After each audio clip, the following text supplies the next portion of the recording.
question that I have for you then is, what would be your first campaign and why? Okay, good question. The first one is actually International Women's Day, because it comes first.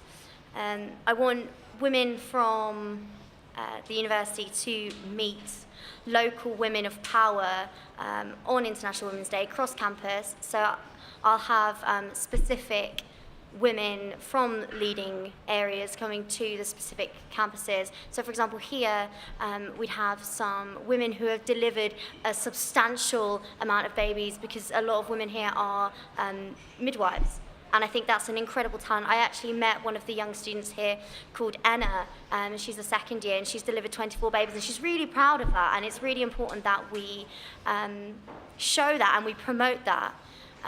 Because she really does care, and it's showing that she's supportive of women within her job, but also, she wants to bring life as well. Okay, have we got any questions from the floor for Victoria about the part-time women's officer? Any questions from the floor? Otherwise, this is going to be a very, very quick question time. Yes, we've got one there. So the role of a part-time officer is obviously whilst you're studying as well. So how do you propose to balance the work that's involved with women's officer with carrying on your studies at the moment? That's definitely a great question. As women's officer, I need to realise that I can't do everything on my own, and I will need a team behind me. I will hopefully be able to get my hands on a really good team and delegate those certain job roles. For example, Ladies Lounge is quite a big one that I want to do.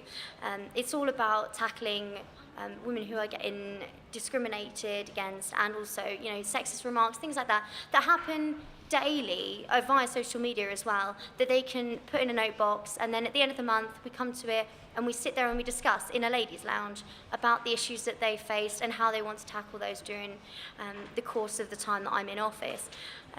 But to do this, I'm going to need someone to speak to the women if initially they feel like they really need to speak to someone, and I'll have someone there who I know is confident in giving information and feedback to them as to what they can do before the ladies' lounge happens.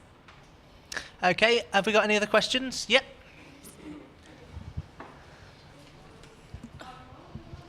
Why do you... Oh, it's on. Hello. Why do you think we need a women's officer? Oh, gosh. Okay. Great question. Actually,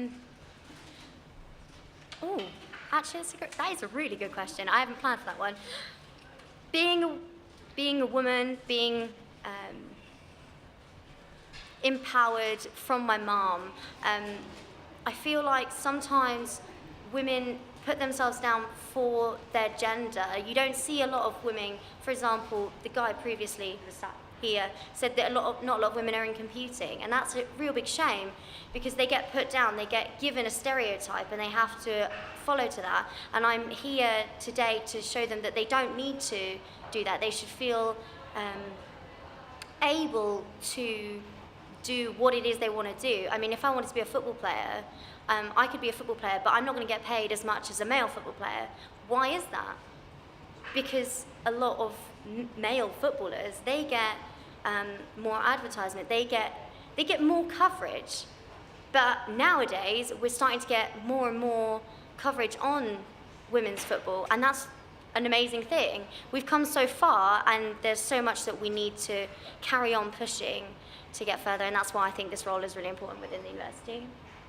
Okay, have we got any other questions from the floor? No? Okay, brilliant.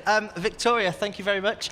So Victoria is running along with Emily Hines and Sydney Curtis as well for the part-time women's officer. We'll be back in about 5 minutes for the Vice President Student Development candidates. See you then.